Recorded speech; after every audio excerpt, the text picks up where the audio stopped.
All right, good morning. It is October 6th, 2025. Welcome to Collision Coffee Talk. It's early. It's like 4:15. It's early for me. I know that it's later by the time this thing actually makes it out and gets on the world, but it's early on a Monday morning. And there is a lot going on. There's a lot to talk about and some different things, some new things we're going to try this week and just some things that we have going on. And I've got a big presentation coming up this week as well. So we'll talk about that. All right, some things we're going to cover. We're going to cover an autonomous ticket. So what's going on with who do you give a ticket to when an autonomous car breaks the law? AirPro Pro loses another court case in Michigan. I don't know if they've ever won a court case, but anyway, another court loss for AirPro. We're going to talk about the other side of this labor discussion and technician shortage and kind of continue to evolve that, or I don't want to say evolve, but continue to push that conversation a little bit further. Progressive, do not pass go, do not stop, go directly to jail. I've just about had it with Progressive. It's frustrating I think if you're a claims person, it's more frustrating to you than just whatever. So we're going to talk about Progressive and some of the things around them that I'd like everyone in the industry to start sort of working together on. Labor rate decreases. State Farm continues to march across the United States and decrease labor rate to body shops in all markets. We're going to Tesla finally. Praise baby Jesus. Tesla has been sanctioned for their claims handling standards. I mean, they can't run a collision certified network. They've proven that to themselves over and over. But now they also can't do claims either. So there's some more. This is one of the. They're just a dump. Tesla's just a dumpster fire. There's no way around it. And so I do enjoy pouring kerosene and gasoline on top of that one whenever I can. We're going to talk about the loss of the mental compass and what that means to individuals. And Jason Bartnan, Collision Pro Assist, has his own podcast, and he did a great show last week talking about mental health and sort of some of what he's had going on in his life and what we know other people have had going on. And I had a very interesting coaching session with a shop last week.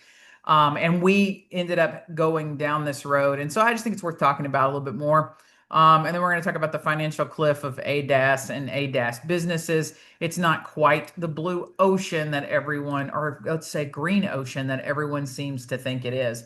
Well, if you were following the news, you probably saw this video that popped up last week where the California was running a city department was running like a DUI checkpoint station. And if any of you've ever been there, basically they block off a street and everybody that's going to come down that street has to go through this checkpoint, and they're looking for drunk drivers.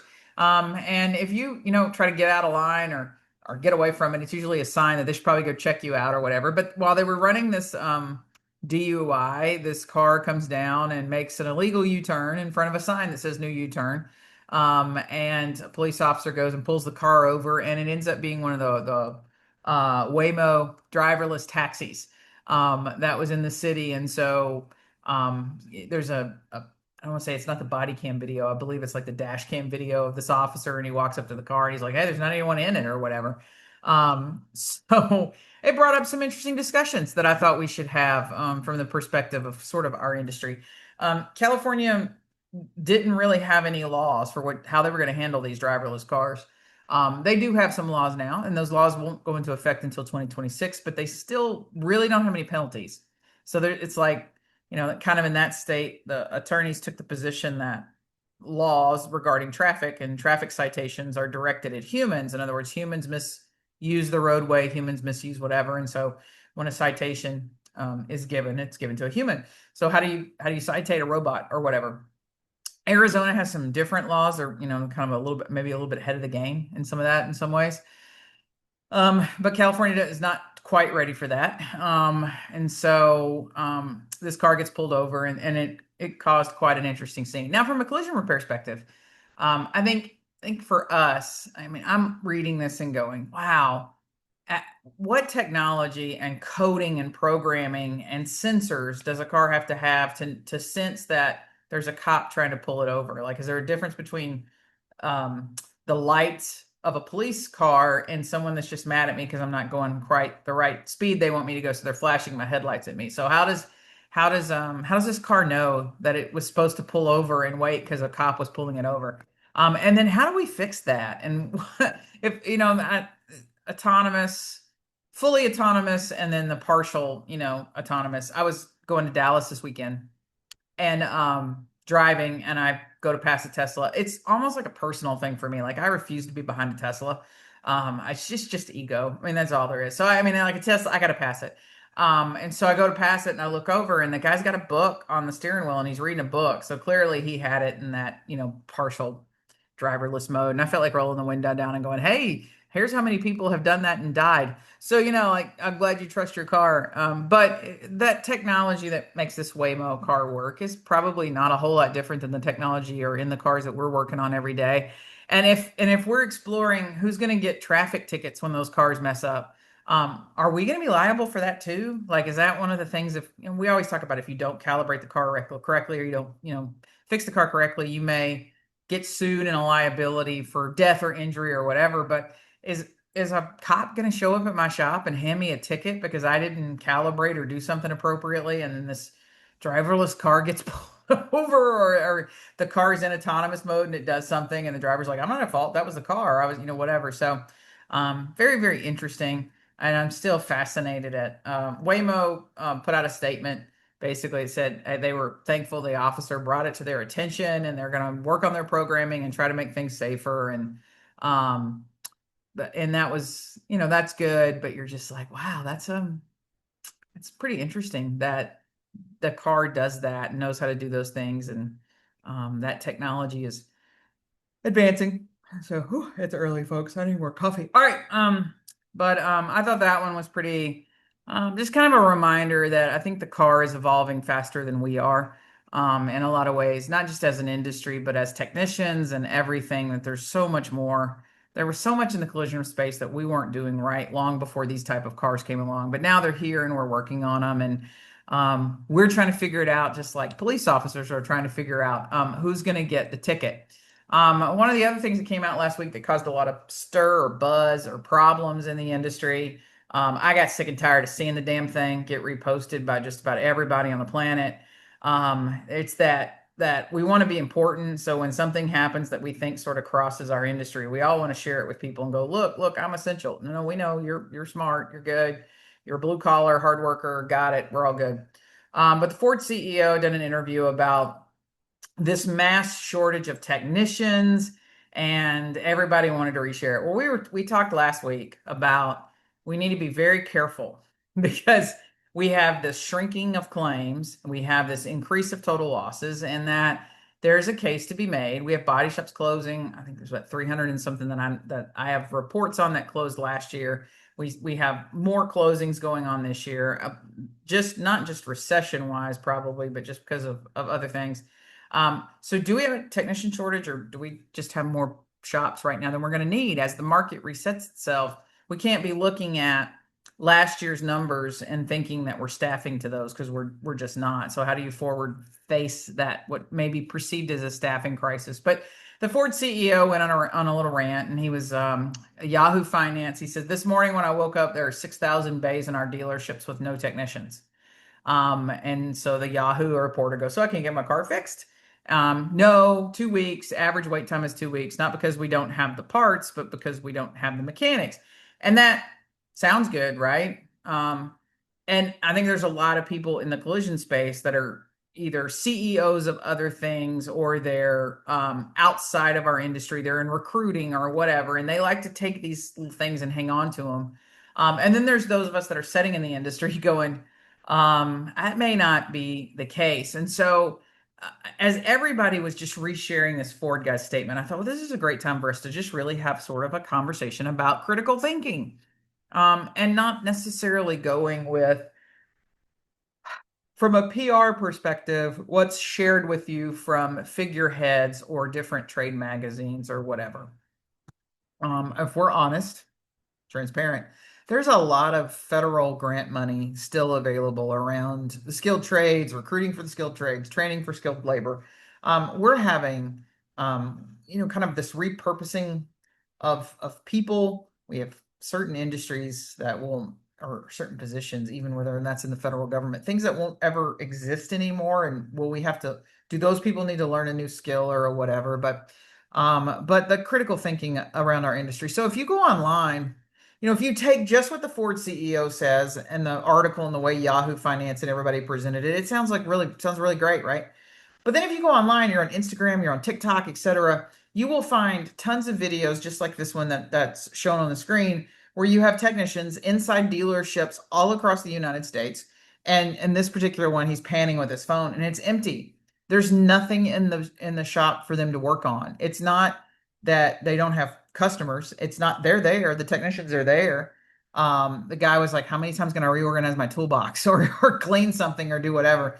But he was going on and on about it. It is a parts problem. There aren't parts all the time available for what we need. It's a software problem. So there's a lot of vehicles that are waiting on some sort of software fix. Like it's not me turning a wrench or replacing a part. We're waiting on some software. I personally have a vehicle that's been in the service department since April, um, waiting on software, and they can't update or tell me anything. So it's been in service. It's unsafe to drive, may catch on fire, or just quit for no reason, since the end of April, waiting on software. And that's not a technician problem. Our technicians ultimately, that's I'm going to plug the car in, and it's going to take this software update, and then the vehicle is going to deliver. But that's not necessarily a technician in a bay. And so these technicians are sewing all these empty bays. And then they're talking about how it's sort of not only is there really a whole lot of service work for them to do, they used to do a lot of work checking trade-ins and doing cars before pre-sales checks before they delivered. There's not a lot of car sales going on right now, so that work's not in the facility either. But it's interesting to watch these technicians and these dealership service departments posting something that seems to be in direct, I guess, contradiction to what the Ford CEO is saying in his interview. And that kind of like us, we have all these people saying, oh, we have a technician shortage in the collision repair industry. And then you've had Mike Anderson put out an article that says he surveyed shops and it's the lowest, like nobody had any job openings. So even if there were kids or people coming out of tech schools, that nobody has an opening to hire them for. And then we look at our shops and we have people, telling us they don't have any work, work's thin. They don't have the weight that they used to have. They don't have as many repairables as they used to have. So it's thinning the amount of jobs that technicians have in their shop. So, there's all that reality of what we're seeing and touching. And then there's the story that people are trying to tell us. And for us, it's just really, I mean, I think we don't deal in that every day. I'm not, none of us are the ones deciding where millions of dollars of grant money is going to go or whatever. But we just want to kind of keep that. I always tell people, back when we were coming out of COVID and this was like the hot topic. You had a lot of estimators, body techs, people running around demanding, you either pay me this salary or I'm going to quit. And it felt like, I think a lot of people felt that there was such a labor shortage, such a knowledge shortage that they could suddenly demand these big salaries. And that's not the case. So we're in 2025 and you have, my phone rings constantly with people going, I don't know why I'm paying these estimators. They're incredibly inaccurate. Their estimates stink. They won't negotiate with insurance companies. They're rolling over and doing whatever. And so you have stores now looking to possibly eliminate the estimating role, not necessarily people in the shop, but maybe eliminate estimating role. Those might be just come pure customer service roles. You have people realizing that I don't need 6 technicians anymore in the back of the shop, and they don't all have to be A techs either. I probably need one good A tech and maybe 3 helpers, and we could do the same amount of cars. Like there's this whole re-envisioning of our industry and what the future really looks like. And I've heard some people running around going, "Oh, shops are gonna have to specialize. You're gonna have to pick a brand." There's not enough work to pick a brand. Like if you just were like, "I'm gonna specialize in Chevys," there's not enough claims for that one brand to keep you busy. So lots of things to think about on the other side of this labor debate, particularly if you're an employee that has this feeling that you are in such demand that you can request whatever you want, or you can set your salary at a certain amount. You may want to look around, and that may not be the true case. So I've had kids come to me. They've been writing estimates for 5 years, and they think they're worth 150 grand a year. And I'm like, you literally can't write an estimate. Why do you think you're worth 100? Well, everybody's getting that. So it'll be.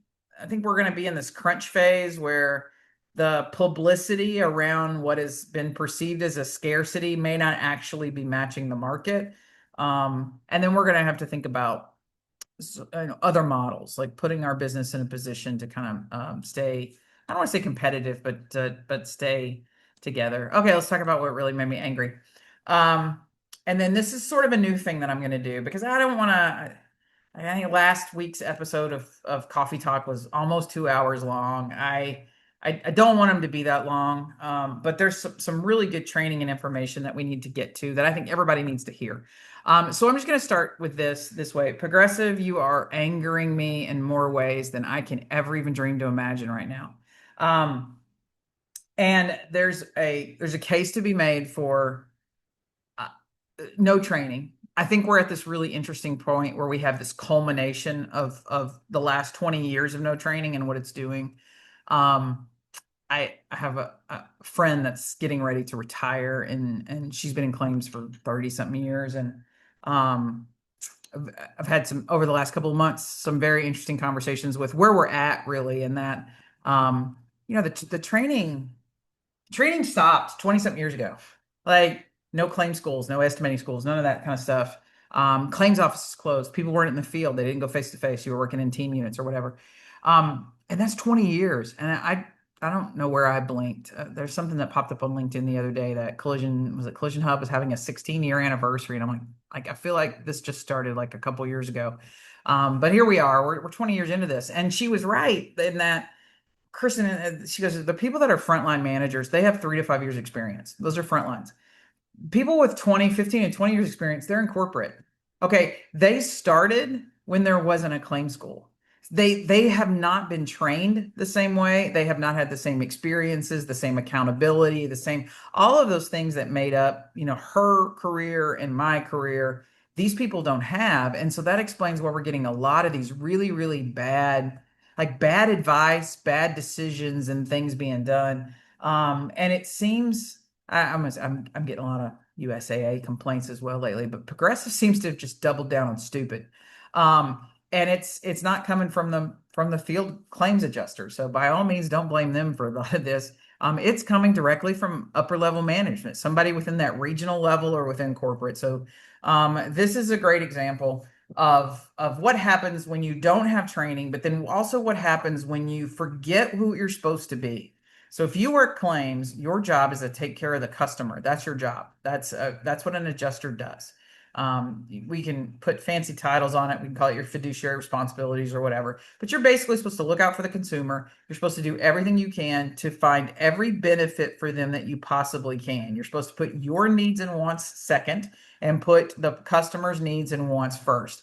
That means if there's something the customer doesn't know about that financially benefits them, you're supposed to tell them. You're even supposed to tell them if there's a way to complain on you, right? You're supposed to just like be that transparent, open, and whatever. What I feel happening lately is I feel like there's a group of people in a room that are trying to figure out how not to get benefits to the customer, how they can pay less, how they can withhold policy benefits, how they can hide different things in different places. And that's what makes me mad. So we're going to go to our progressive supervisor. This is a customer that invoked RTA.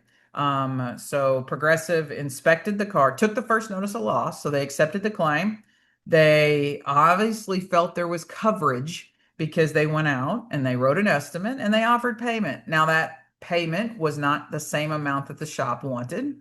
And the customer went to try to, the customer invoked RTA and hired an appraisal. And here we are weeks later or whatever, and Progressive hasn't assigned an adjuster on their side for the RTA, and the customer's asking whatever. And now Progressive's decided, yeah, we're just not going to allow the RTA to go forward. The other thing that pisses me off is the guy left this in a voicemail. So if you see the first part of his sentence, as I mentioned in the voicemail, we don't do that.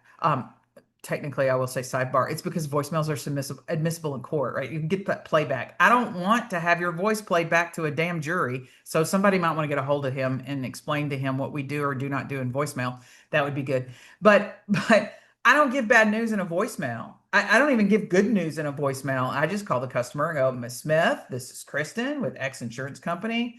There's been some developments on your claim. Would love a chance to speak to you. Please call me. That's what you leave on a voicemail, right? But anyway, so this guy leaves this long voicemail. It's kind of like for you body shops, you probably get those voicemails that came in at like 11 o'clock, midnight, 1 o'clock in the morning because they were like hoping you were not there and were not going to answer the phone. After further review with my upper management, so here's another little tip. Nobody in this industry wants to make a decision because they don't want to be blamed for it. So they will do what they're told. So I don't believe that I have a rogue manager just making up stuff. And he clearly covers that in this email, and that he ran it up the chain, and this is what came back down. And this is what's so depressing. I mean, if I was Progressive, this guy's fired, his manager's fired, anybody in the direct supervision line is fired on this one right away. But this came from somebody that was supposed to be leadership and should have had experience to have a clear and complete thought. Like, I'm not even going to be nice on this one. This one's so bad.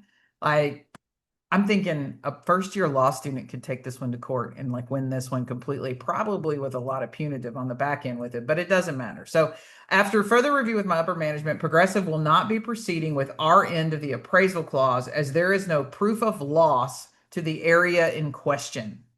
Your policy states appraisal clause can come into effect if we cannot agree on the amount of the loss. Without us being able to truly see what, if any, damage is behind the door, then there is no real loss. And all this is in quotes. Therefore, we cannot proceed with our end of the appraisal clause. Like I mentioned, if the body shop is willing to simply cut a hole in the wrap to allow us to physically see any possible damage to that area, then we would be happy to move forward. But without having concrete proof evidence, there is nothing we can do for you at this time.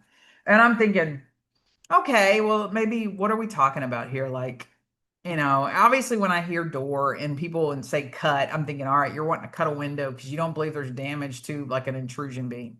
But I don't, if you can't, I don't always have to do that to see the damage, but I'm thinking maybe there's something really, questionable here. Now, kudos to this customer because she writes back and go, I'm not understanding. What do you mean by loss?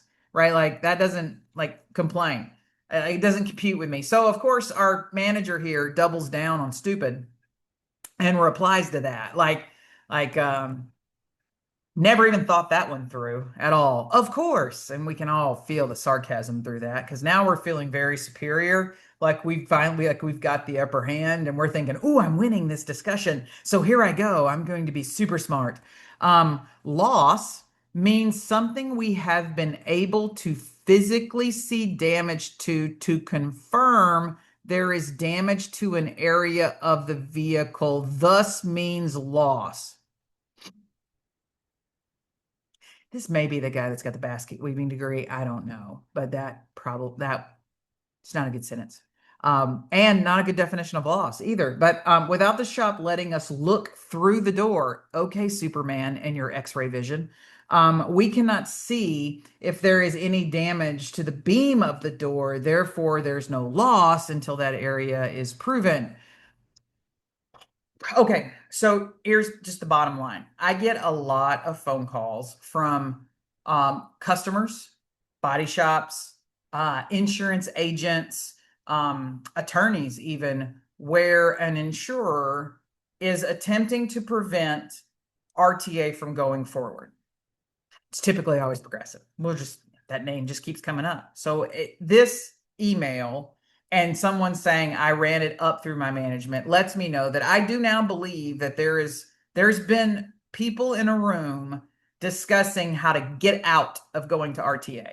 And that ought to scare the hell out of anyone in Progressive's legal department, that you had people in a room debating on how to get out of the benefit of a policy provision. So someone is paid premium to get a benefit, and you're trying to figure out how to play dictionary pages to not give them that benefit. That's not going to play well. No jury is going to like it. No judge is going to like it. But that's just not the spirit of who we are anyway. And knowing some of the upper level of Progressive, that's not who the spirit of they are anyway. So I can't believe like I've had a few interactions with Trisha, and I can't believe that anyone could sit in front of her and explain this, and she would not be as upset as I am, even thinking that management had this discussion and someone told this Yahoo of a supervisor to send this email to the customer. But there are times when there is no RTA. Like if we're out of what I call out of scope, right? As long as we agree on the scope, RTA continues. Of course, we don't agree on the amount. Of course, we don't agree on repair versus replace sometimes, but we're in scope, right? We all agree that there's damages here. The vehicle was hit here, and so we need to do X, like whatever. Now, it'll say if it's hit on the right side and I want the left quarter panel, okay, that may be out of like, how are you making those two connected? And if we haven't connected those in the loss or the coverage, so to speak, then those things may the quarter panel may not be eligible for the RTA. But in this particular incident, we agree on the scope. Everybody agrees that there's damage. Progressive accepted the notice of loss. They applied it to collision coverage. They inspected, they did whatever, and went on it. So to come back now and say, we don't think you can have RTA because the shop won't cut a window in the door and let us look at the beam. You don't need to see the beam to make a judgment on whatever. That's kind of just showing me your ignorance. Like you're making this worse for yourself, not better. But this was a great case where like I said, there's all these people in the industry and they get here, and so they've promoted themselves as that we can handle your RTA. And a lot of them are people that just either used to be an estimator or they're at a body shop, and they think that because they write estimates on cars, that's going to make them great to handle IA, right to appraisal action. And so then this happens, and those people generally go back and tell the show, well, I can't help you. They don't want to go further. So there's nothing I can do. You're going to have to hire an attorney. And then they keep the money. So they didn't even do the RTA, but they keep the money and they won't give it back. And customers are like, well, where do I find it? I didn't want to hire an attorney in the first place, which is why I was trying to do RTA. And just not understanding sort of where where Progressive was trying to go, where this guy messed up, where he royally messed up in the things that he said. But I'm not blaming him. Whoever his upper level management are, you're a moron and you're evil. Like, I'm just going to talk about you like that. Nobody looks to take things away from a customer. I can just imagine, like, oh, I miss the days when we would just walk people out to the curb and fire them. Now HR gets involved, and it's just so much because if I was still in claims, I'd be walking some people to the sidewalk today and firing them because we just don't do that. That's not who we are. We don't try to find ways to not give policyholders the benefits in the policies in which they have paid for, which is what provides me my salary and my existence. So the thought of Progressive doing this has just got me angered through the roof. All right, so this customer reached out, saying, kind of the situation with Praiser and where do we go from here? And I don't want to hire an attorney. I will if I need to because she's fired up now, by the way. But what do you do? And so we broke this down. I always tell people I'm not an attorney. I've never been an adjuster for Progressive. What I will do for attorneys, a lot of times customers will call me with their attorneys, or customers will call me, is I'll just walk through it and go, hey, from a claims perspective, I don't understand why this, and I would see this, and I might ask this question, and then, see where it goes. And you may end up needing an attorney to write a letter. But if you have to have an attorney, they're going to want this information as well. And then we'll see where it goes. But this was one where we pulled up Progressive policy and we went through it. There are over 170 times that the word loss is used in the Progressive auto policy for the state. And we break it down. So instead of like spending an hour breaking this down here, here's what we're going to do. On Wednesday, there will be a live class that you can join with me, and I will go over this and break it down and answer questions, and we'll just openly talk about it.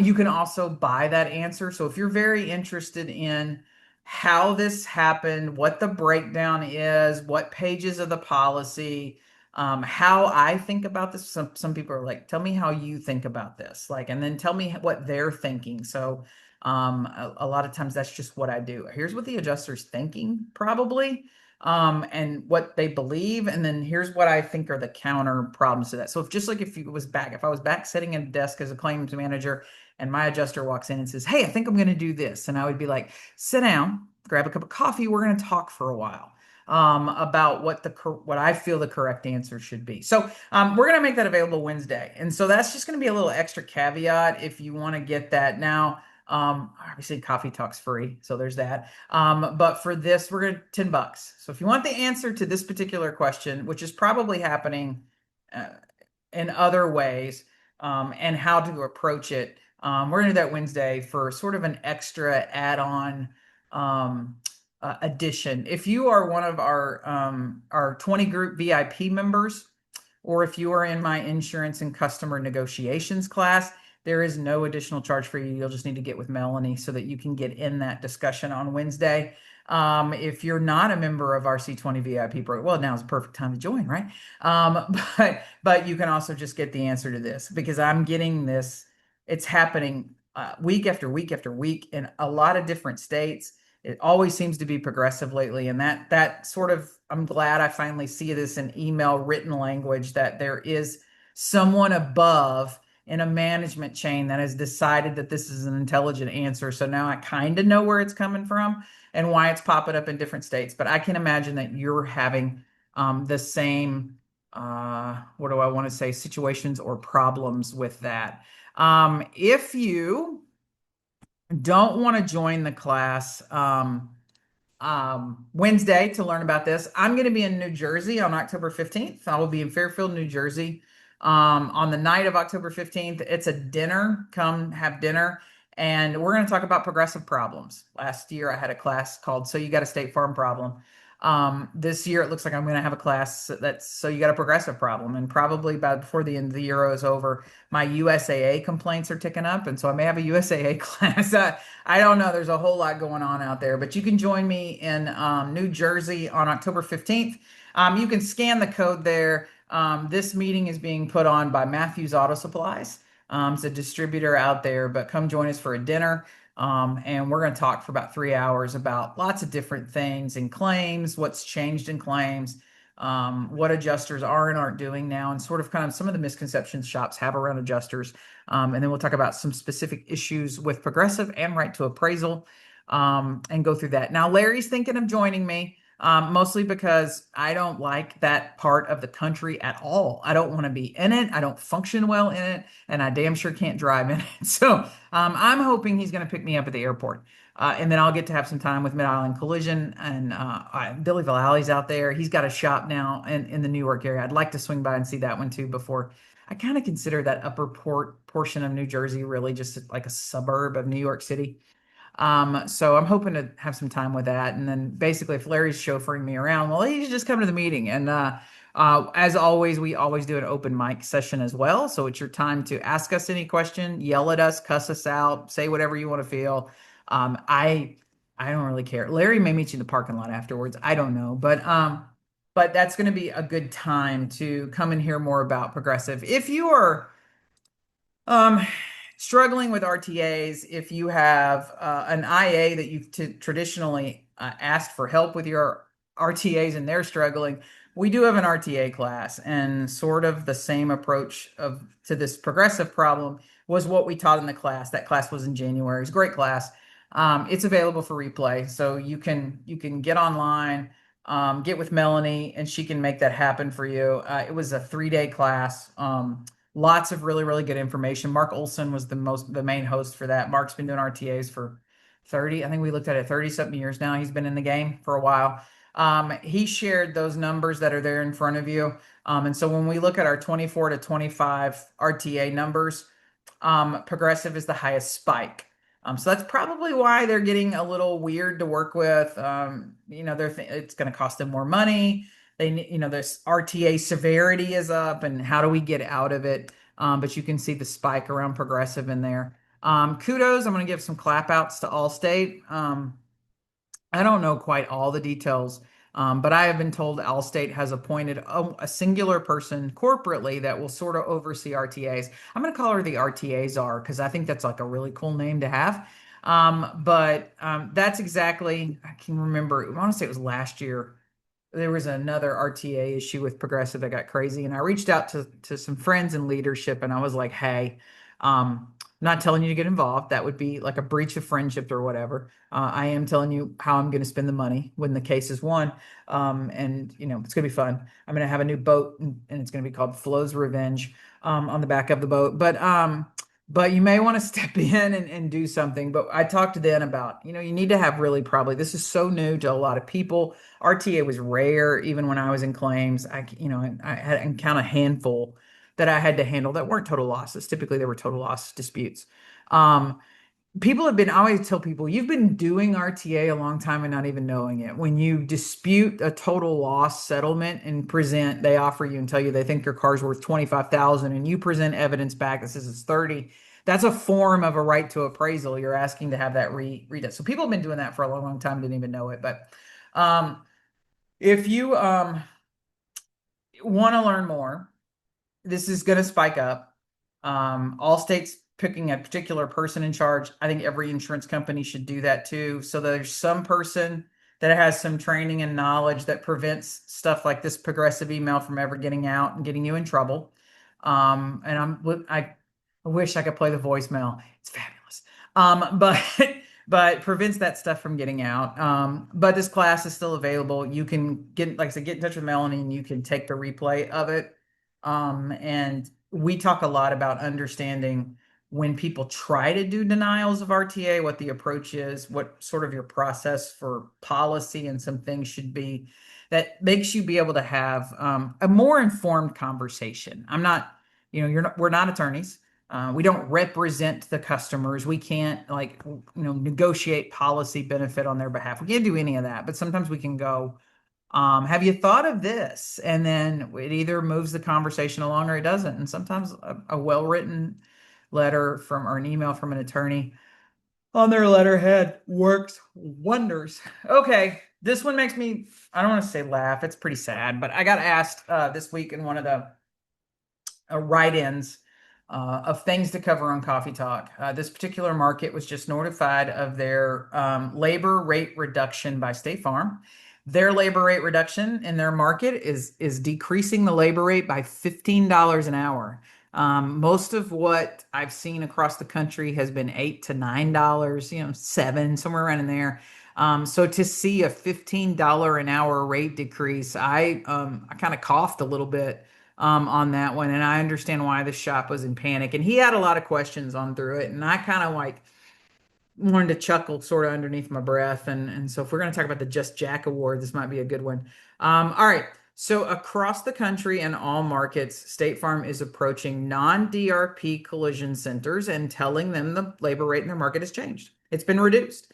And there's no way that makes any economic sense whatsoever.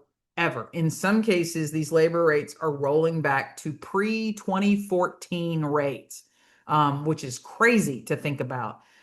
We've had, whether, like we talked earlier, whether it's true or false, labor scarcity. So cost of labor, we're having to pay technicians more. We're having to pay estimators more. We're having to pay the detailer. There are detailers, preppers, buffers that are making $24, $25 an hour. And I'm like, wait, all I gotta do is buff a car? Shit, I'm going back to just being in the bay with some headphones on and nobody talking to me all day, right?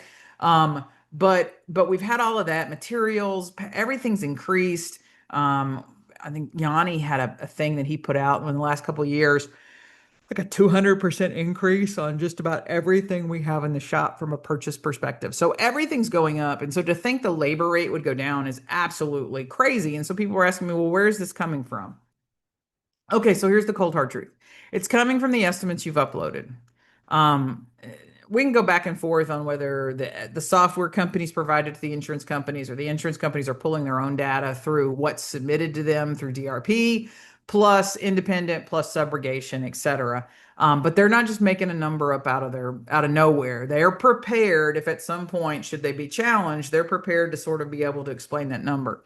Now, what is interesting is that the DRP shops are not getting a labor increase. So for one particular market we went into, we were able to confirm that the DRP is still being paid the $9 more, and it's the independent shop. So if you think about it in like a reverse psychology approach, okay, well, body shops on DRPs, you agreed. So wouldn't their labor rate be less than the independents? But what the insurers have really learned in the last couple of years is they have a tremendous amount of power over every shop in a market, whether you're on the DRP or not, because you people won't charge the customer. And so, because you won't charge the customer and you're only looking at them, why should they pay more? Why shouldn't they just continue to push it to the extremes until you finally reach your breaking point and say no more is no more? And everywhere I go, including, last week traveling around and speaking to people, you know what's being done to you is wrong, whether it's things that, things they won't pay for as line items or labor rate, but you're terrified to charge the customer. You think that if you charge the customer, you're going to lose your business and you're going to go broke. Hey, folks, if you don't charge the customer, you're going to lose your business and go broke. You can't work for $8, $9 an hour less than what you were doing even last year, knowing now that we have a claim shortage, plus we have an uptick of total losses. So that just makes no sense. So even though you may not want to charge the customer, and even though it scares you, the math ain't mathing anymore. There's no way you're going to be able to stay open and profitable and absorb that much of a loss. Why are the insurance companies doing it now? Because we're in an economic crisis. And this industry, historically, this is a great time to reclaim it. It's a great time to reset. It's a great time to say no more. It would be a great time for everybody to jump off DRPs. Oh, that would be great. When the market hits sort of that stress point, it's a good time to reclaim the market. But this industry, you panic and you think that the work comes from insurers. And so you feel like when you start to feel financial stress, less cars, more material increases, all of those things, you think the only way to combat it is I got to get more work. I need more cars in the shop. I'm going to have to get on this insurer's program or that program or whatever. And you want to please the insurer. So you say yes to whatever they do. And so from an insurance, this is perfect strategy and perfect timing. You guys are in crisis mode. You're hurting more than you ever been. Let me just go ahead and stick the knife in a little deeper and twist it. And I'd say 99% of the shops in this country are going to be like, okay, not really. I can't fight right now, Kristen. Now here's the hard part you need to know. And all of you know it's true. When one insurer does something in a market, everybody stops and watches them. And 4 to 6 months in, when you guys actually have started uploading new sheets with those new damn labor rates, because that's really what matters, that last sheet of the estimate where you've got X, body is this per hour and material is this and refinish is this and structural is this. That is all that really matters. That's where the survey comes. That's where all the data comes from. When all of you change your labor rate and start uploading estimates for this new labor amount that State Farm has sent you, you will then officially reset the market for every insurer. And so Allstate and USAA and Progressive and all of them are going to get to State Farm's rates. It's not that you're just agreeing to drop rates for one carrier. They're going to drop their rate, Kristen, but they're only about 20% of my business and we do business with all these other insurance companies. So I'll just suck it up over here and do whatever. No, that's going to happen across the board. And maybe that's what it takes for shops to finally go enough's enough and we can't move forward without charging the customer. DRPs, you're about to work yourself severely broke because even with them allowing dollar amounts, you're still allowing bite back clauses into your contracts where say if I'm going to bill you and suddenly say you owe them this, they can deduct payment. They're coming back 2 weeks after you've delivered a car and handing you a negative supplement. Now they're forcing you to go back and charge back technicians you did payroll on 2 weeks ago. Some of you don't want to charge your technicians either because you're afraid of losing them. So you ate it on labor. Now you're eating it again because you paid for something that you're not going to get paid for. You put it on the technician's salary. So all of these labor rate decreases are just starting to snowball, but please understand this is not a singular insurer activity. So this isn't just about what State Farm is going to do. This is going to end up being a lot of insurers. This is not this. I want to say this is if Mr. Maherl could see his company now. That's not who that family was or the Rust family. Not really in my mind who they were either. This is an interesting play from State Farm. And it's not because everybody's hurting for money. If you've watched last year's news reports and into this year, everybody's reporting these huge billion-dollar profits. They're doing okay on claims.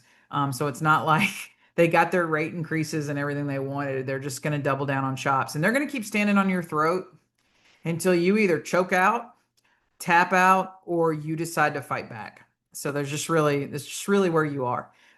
You're going to go broke one way or the other, so to speak. You get to decide, if you want to go down swinging, I guess. All right.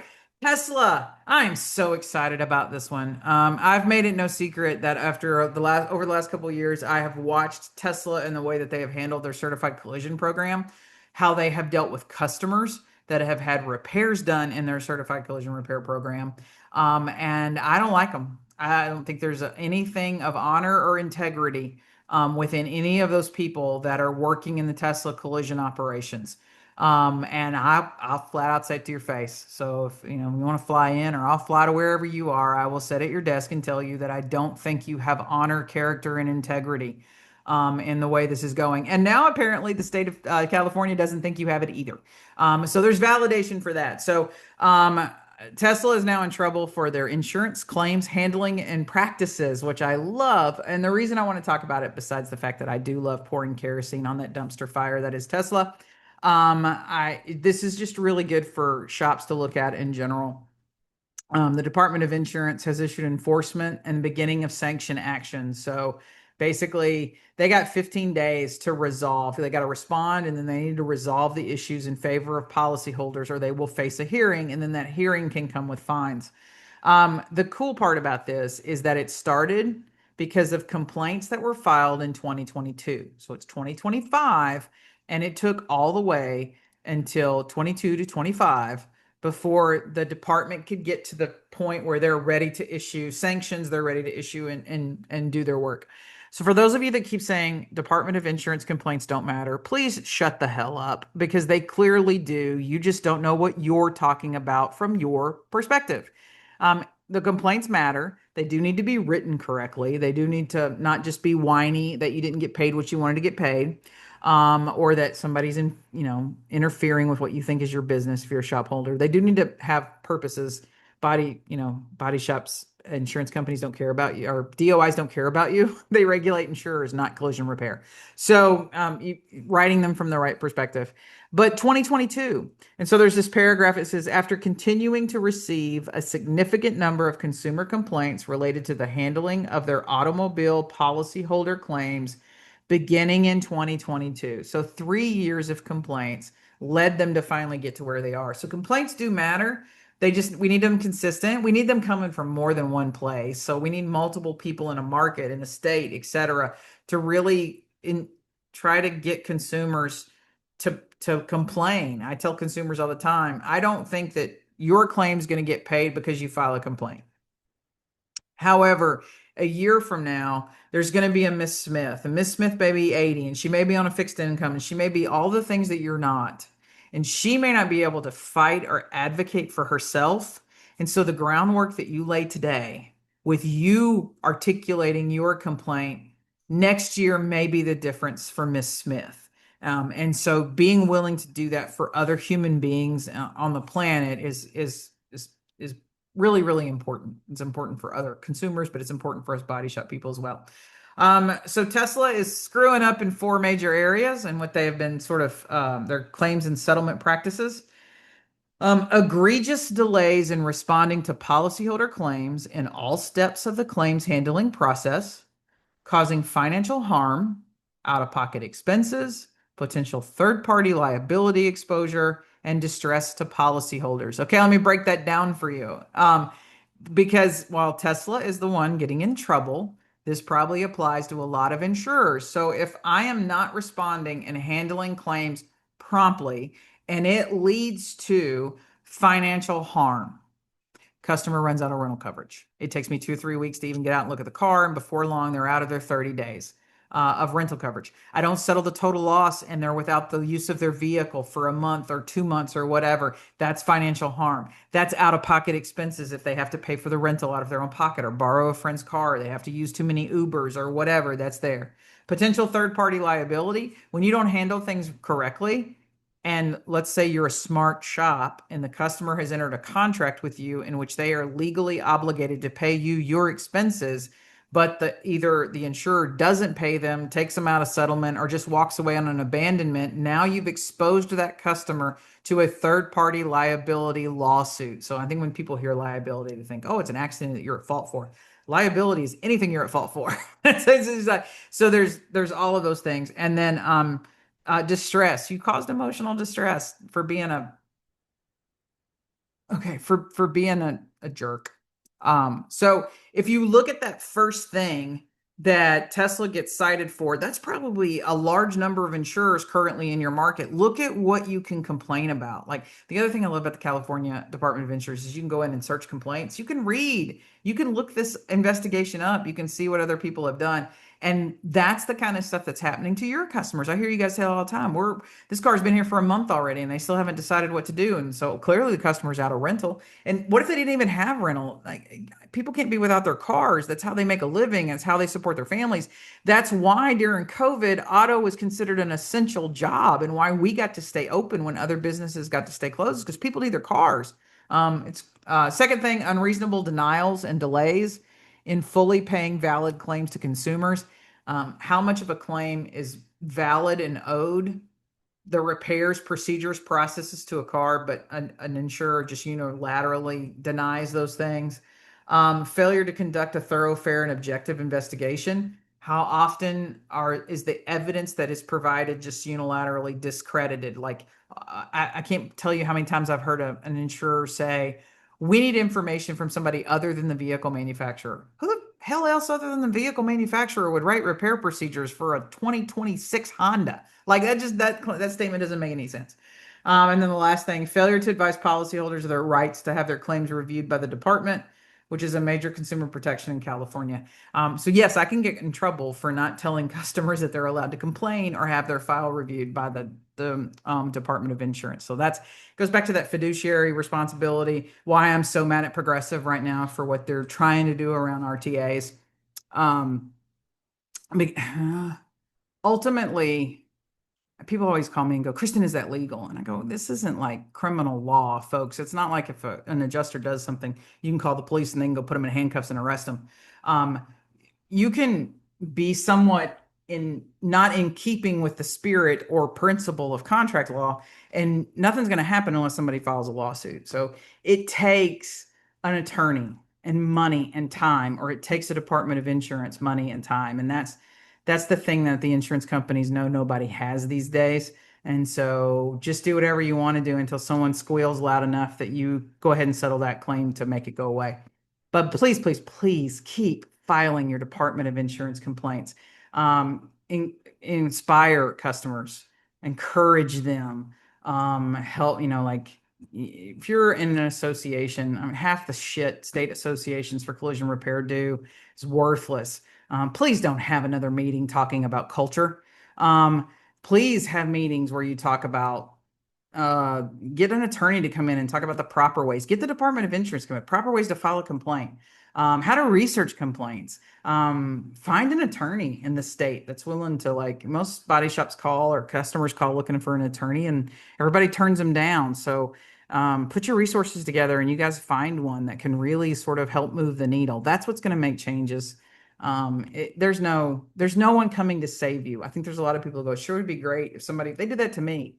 I'll be at meetings and people will be in the back of the room just dragging Collision Hub across the carpet about how terrible and horrible we are. And then in their next breath, they're like, well, you should go do something about it. I'm like, why should I do something about it? You people get up here and do something at all on your own or whatever. But there's no one coming to save you.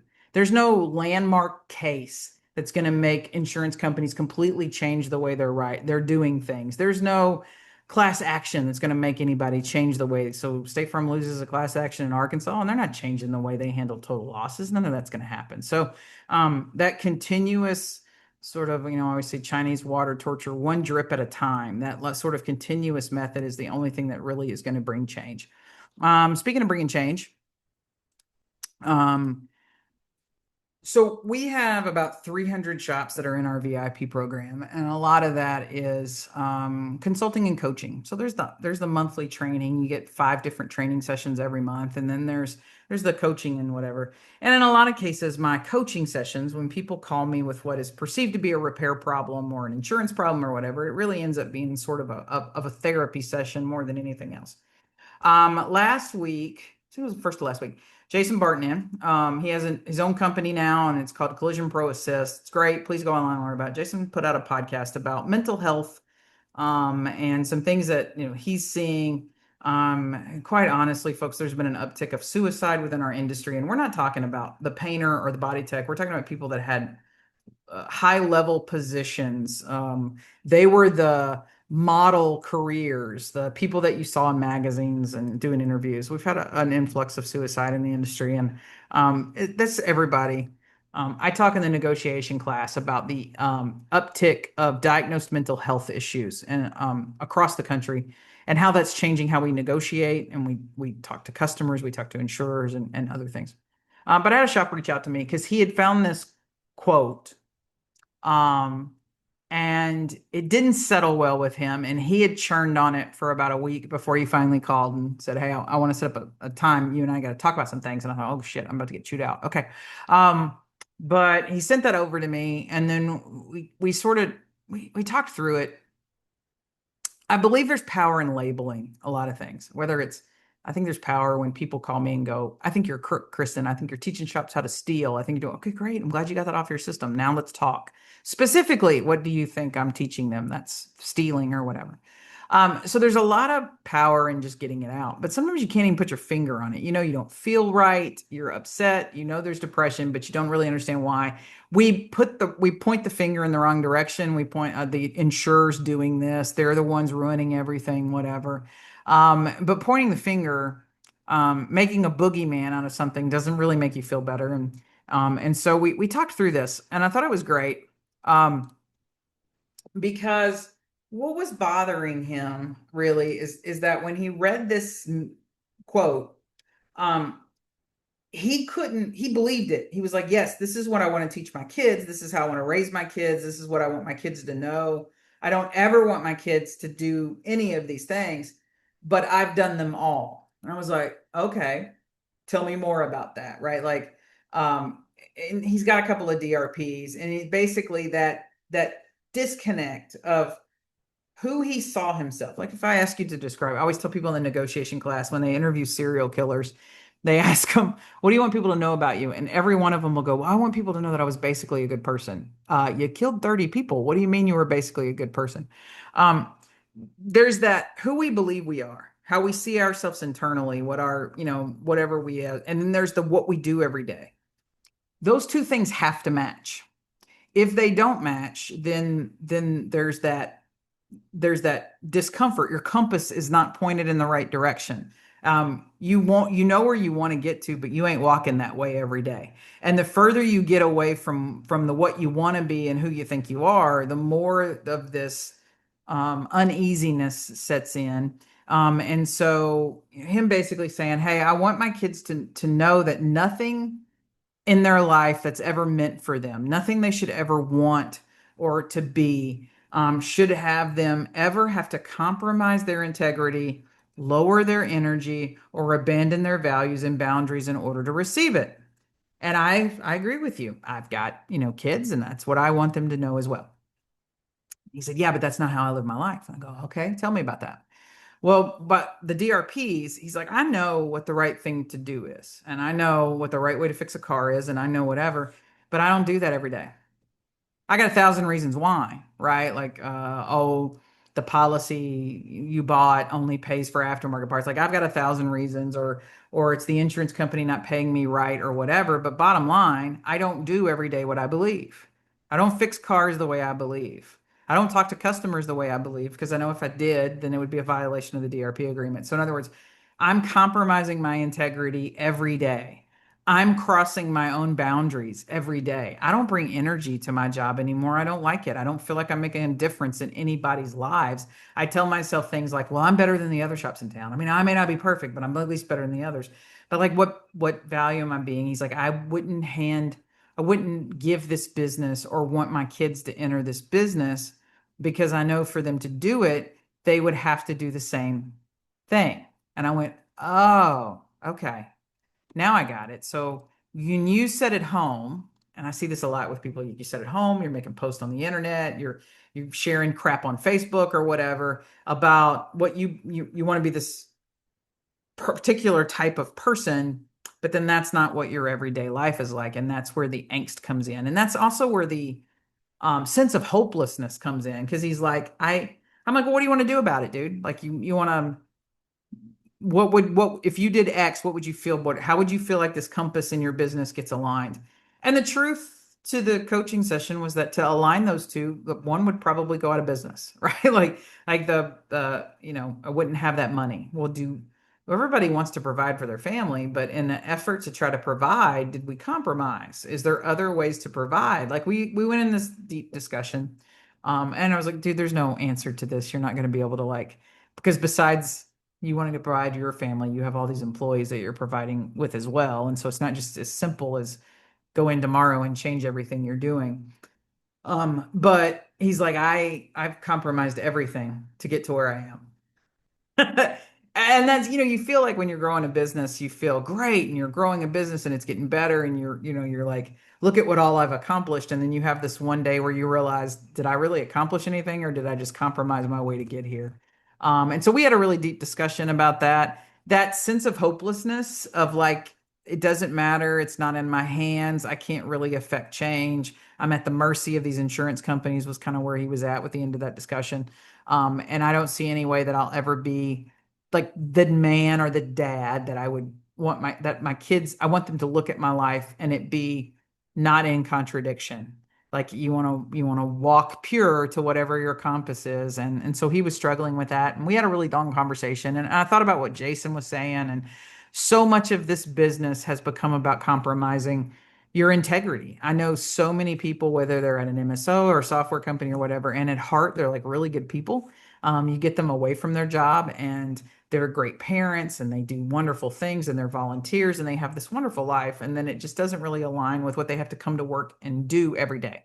So many people will call me on the side. Oh, hey, I know our company is not supposed to like you, but I just want you to keep doing what you're doing or whatever.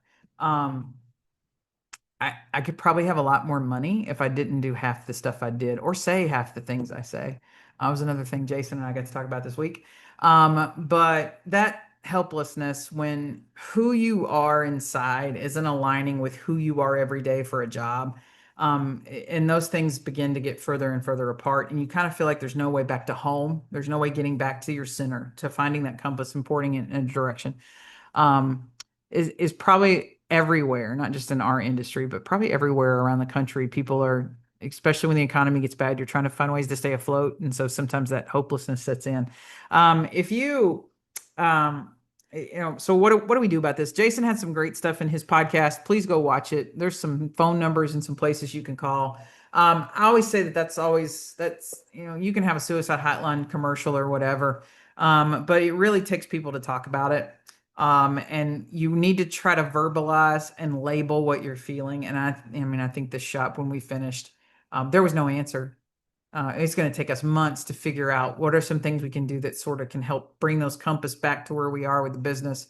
But hopefully, well, he said he felt better, but that could just be telling me what I want to hear. But hopefully, once you label it and you really talk it and you say it out loud, it really sort of releases that spirit a little bit where you can, um, not give yourself a break, give yourself a break a little bit for just being human.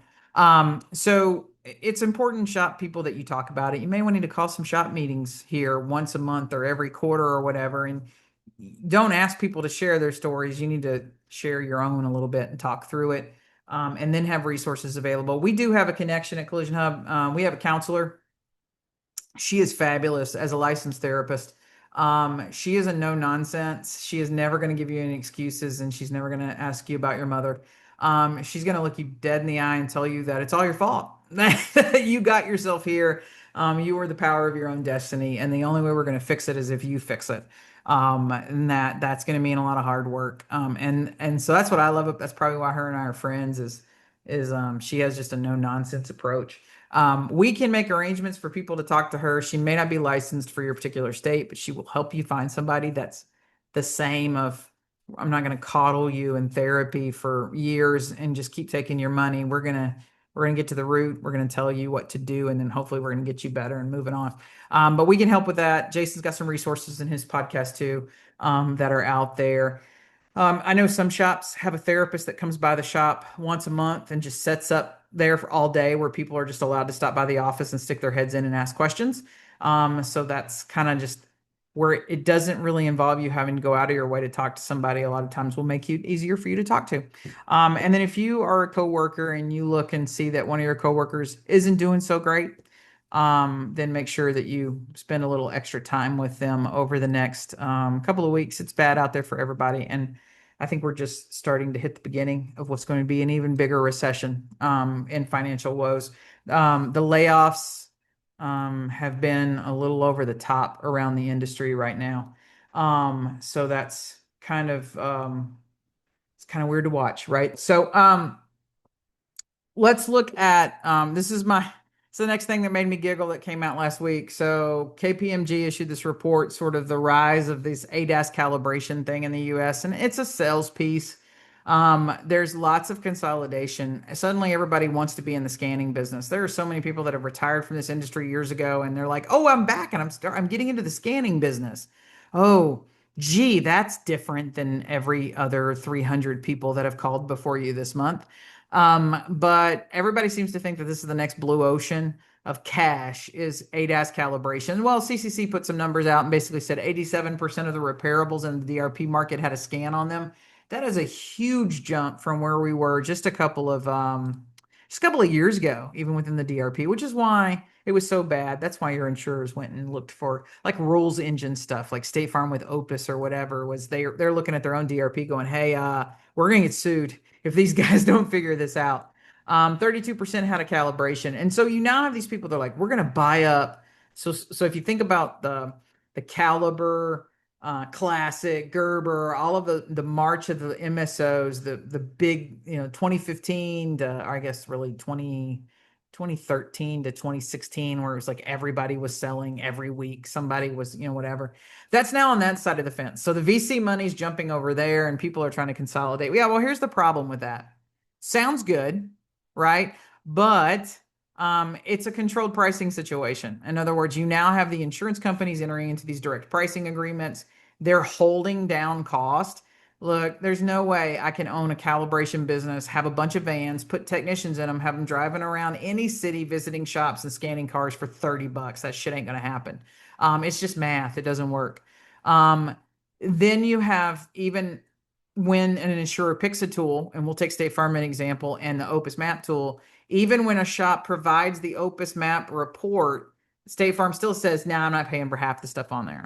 I went through a long and drawn out process on this very topic between State Farm and Elite Tech, and I left that whole situation more pissed off than when I went in it, because you have a vendor that really sees State Farm as the client, not the body shop, and the desire to please the insurer is you're not doing shit right. And so that's going to cost you, whether it's a lawsuit, but there's no way you're making any money. No in hell you're doing stuff for that pricing and you're making money. So right now you're trying to win the favor of dad, and you're doing shit for free because I guess you think maybe one day State Farm will turn around and just say you're the only vendor and whatever. But Sarah's never done that in the history of mankind. So you're just going to end up working yourself out of business. So I don't think that there is a big blue ocean right now. As we look across the industry, things are contracting fast. The MSOs are doing a lot of layoffs, and they have over the last month. I started getting emails at the end of last week that CCC had laid off 100 people. I can't confirm or any of that right now, or find out any information. I know a lot of people in upper level leadership across a lot of the MSOs is being let go. People in other supporting industries, whether that's paint, software, et cetera.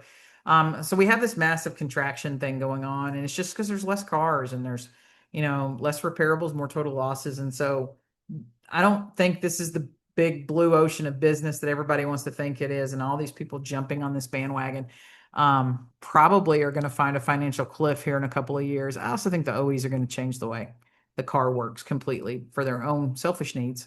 All right, let's talk about AirPro. Oh Lord. So they lost again. AirPro had sued Drew Technologies, Opus, and Brian Heron, who was Drew and then became Opus, for breach of contract, engaged in unfair competition, tortuously interfering with AirPro's business expectancies. Anyway, the court in Michigan threw it all out with prejudice. Was it Opus had countersued And so basically the judge was like, okay, AirPro doesn't have a suit, and then basically now because AirPro doesn't have a suit, you don't have a suit either. With prejudice means that they can't bring it back again. Now there is still a pending suit between AirPro and Opus for Florida. I don't think that one's going to go. I love these competing press release statements from attorneys of we didn't really lose. We're going to win the next one. I don't think the Florida one's going to go any better. The temperature of trial in Florida has changed. Um, so it's a completely different animal down there. I've got a case to review right now of bad faith. And Florida has passed all these shield laws for corporations and insurance companies and all kinds of things. So kind of interesting. I thought was an interesting sidebar is several years ago, AirPro lost another one in the same Michigan court. Ford had sued them, and AirPro had tried to, kind of get out of that one. In January 2023, the federal judge in the Eastern District of Michigan made a ruling in Ford's favor, and then after that, both parties mutually agreed to dismiss. What typically happens there is that we used to do this in insurance. We'd push for like dismissals. We'd file tons of motions, and when we would lose, and now it was time. Okay, you're done with all of your motions, and now it's time to get into discovery. We would settle because we just didn't want to go that far. And so I think probably Ford and then they settled on that one. I just thought it was interesting that 2 years apart, and you take two losses in the same court. So Michigan's not a good place for AirPro to do litigation in, but they got one more case pending unless they decide to settle it out after the results of Michigan. And then we should be through with the circus that is remote scanning and diagnostic companies suing each other. I think most of Aztec sued all their former employees. It was just like, how many lawsuits are going on this? So I think everything's just about done. Maybe that's the last one, and then the whole circus over remote scanning should be settled about the same time that everybody decides no more remote scanning. So that should be very interesting. You can go online and you can read more about the AirPro versus Opus, and you can read more about Ford versus AirPro. Anything that you want to learn is right there at your fingertips. Okay, let's talk about upcoming opportunities for what I'm going to start calling the Coffee Talk Roadshow. All right, October 9th through the 10th, that's this week. That's the end of this week. It is the WIN virtual conference, so the Women's Industry Network virtual conference. I will be talking about total losses and the changes within total loss ecosystem. I'm mostly going to talk about sort of tactics and strategies that I believe are a little anti-consumer, and what those are. And it's about each of my presentations are about 45 minutes long. But we're going to focus on the total losses and sort of the temperature of the room around total losses in the industry right now. There's a lot of speakers. So besides those three other women that are in that diagram with me, there's a lot of speakers from a lot of different companies. There's something on that agenda really for everyone. And that's a super cheap price. You do need to be like, I don't care if my presentation is recorded and reshown, but some of these people can't be recorded. And so some of these things are a one-time only. You need to be on the live one or you're going to miss it. You can do a day rate. You can do the 150 covers, I believe, both days, every presentation. So just look at the agenda and figure out the ones that you want to do and then what best fits your schedule. October 21st through the 20th. Well, forget. October 15th, I'll be in New Jersey. You can come join me there for dinner. And then October 21st to the 23rd, Larry and I will be teaching a virtual class on post-repair inspections. This one has post-repair case studies from very simple first inspection, presentation, everything's handled, customer is fine, to the ones that ended up having to go to court and then expert witnesses and all of that stuff. So this class has got a little bit of everything for everybody. Post-repair inspections, everyone's going to end up doing them. It's sort of like you're going to end up charging the customer whether you like it or not anyway, but everyone's going to end up doing post-repair inspections. They're not a bad thing. They don't get you in trouble. They don't run you out of business if you handle them the right way. If you handle them the wrong way, they could cause you lots of problems, but they're not necessarily a bad thing. You're either going to be doing them on other people or people are going to be doing them on you. We're going to present that. I'm going to talk about from when I was managing direct repair programs, what would happen when I would get a call that one of my DRP shops had messed up a car. Larry, we're very fortunate, works with an engineering firm. So when the cases do have to go to court and you need really expert witnesses, that Larry does that. So there's not, I don't can't really name anybody else in this industry that has the credentials he has. Lots of, I guess, who you would consider the who's who of the calls Larry in when it's time to do those things. That's how I met Larry. Is he was on the other side of a courtroom for me. And he's really good at what he does. And so he's going to talk through kind of his years, his 30 something years of history of doing this, and what the process is and isn't, what you can and can't say when you do an RTA, how to present them to not necessarily be a jerk, but to just go, here are the concerns and here's some things to think about, and then letting the customer kind of take it from there. You never want to be the one shaking the finger at anybody. That's what an attorney does, so to speak. So that class is coming up as well. And you know what? I'm not going to do a what's on the shelf today because that's a lot. We got a lot. Okay, so don't forget Wednesday if you want to know more about the progressive RTA issue and what the answer to that would have been. So what the customer eventually ends up writing back and saying, and sort of what the thought process on that is and how you approach these situations when you have an insurer trying to refuse right to appraisal. You can join us Wednesday for that. You can join the live if you want to ask questions. You can get the playback just straight from Melanie. We're going to do that for $10, sort of a coffee talk upgrade, so to speak, kind of thing. I get asked a lot to do more of these detailed explanations, and quite honestly, I don't want to keep you guys here that long on a coffee talk. So we're gonna see where that goes. And then WIN conference is later this week. I'll be in New Jersey on the 15th, and then Larry and I have the post-repair inspection class. If you want to sign up for anything, there were some QR codes on some of those. You can scan and do that, or you can just reach out to Melanie. She is always the smartest person on this team. She knows more about my daily schedule than I do. And thankfully updates my phone and my calendar for me so that I wake up and go, oh, here's what I'm doing today.